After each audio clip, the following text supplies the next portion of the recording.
Well, for those of you that have been asking about Lilith, this is Lilith, and her registered name is Lilith T.L.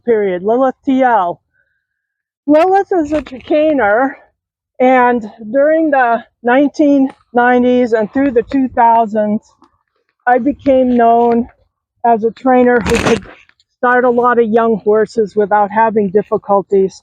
And I started a lot of chicaners for 3 or 4 chicaner breeders.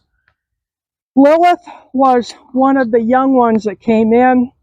She came in as a 2-year-old, and I already had one of her cousins, Elton John, already in my training string, and I owned him, and he was headed for FDI work, so he was an FDI prospect and was going right along. Eventually sold as a small tour horse, and her almost full brother, El Caruso, was a year older than her, and he was also in the training string line. So she came in as a 2-year-old to be broke from the breeder, thinking that she would either go back to the breeder and be bred or maybe be sold as a riding horse. We didn't know, but she needed to get started under saddle. She is now 14. She was foaled in 2010. And as you can see, she loves flowers, and it's a good thing that ours are organic here on the farm, because everywhere she goes, she wants to eat the black-eyed Susans especially, and my petunias are a favorite. Pink petunias are a favorite color for her. She eats a lot of them. I think they got great flavor.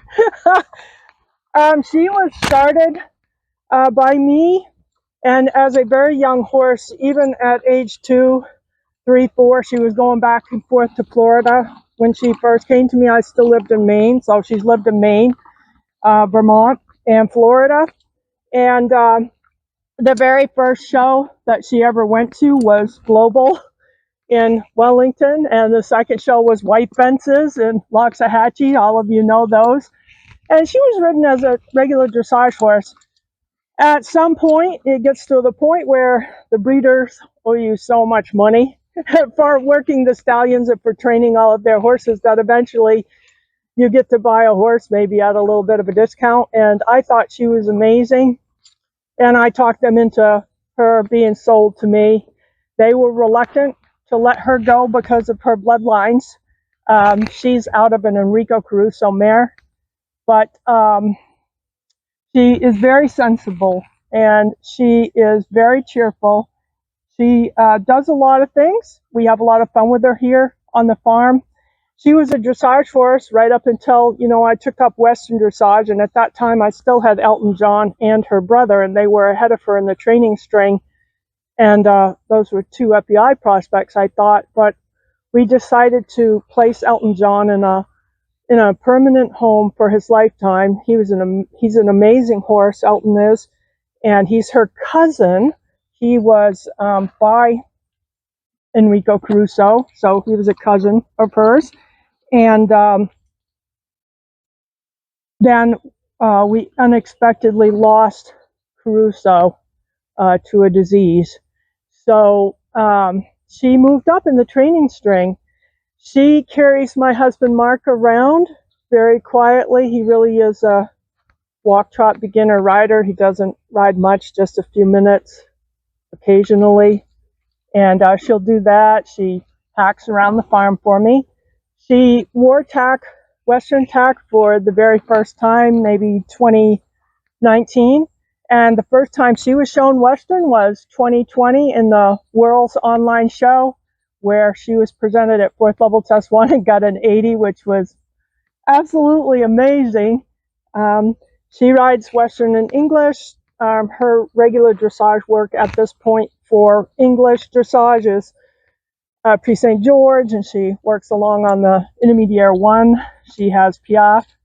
She won't do Passage. I'm not going to ask her to do that. She doesn't have that kind of a trot. But she's a very good Western dressage horse. We love her for that too. And we also do, she's the 2023 Equagility International Champion.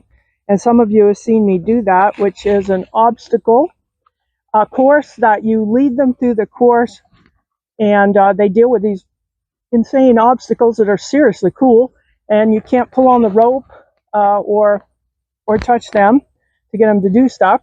And then you get on and ride without using your reins. So that's a wonderful thing for Western dressage, and she does a lot of that. She is very good with trucks, tractors, whatever, but we do have a lot of wildlife on the farm, and she's good with the birds and stuff. But the one thing that you'll see her come really unglued is when our bobcat comes around. She's not big on cats. The one or two times we were in places where they had barn cats, she was always very, very wary. She never made friends with the cats. Dogs are okay as far as she's concerned, but cats, she's very wary. And when the bobcat's around, you can really tell. You can see that she just wants the flowers. And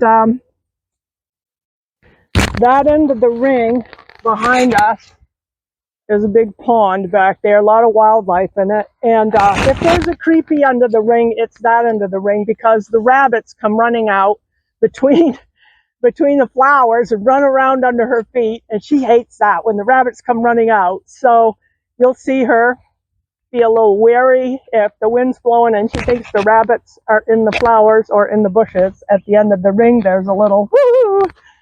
But she's a very sensible girl, and she's very kind. And she has actually taught a lot of people to long line as a young horse in Florida. When we were down there, we were using her to teach people to long line. And one of my coaches over the years has been Bo Yano, who is the Swedish Olympic coach.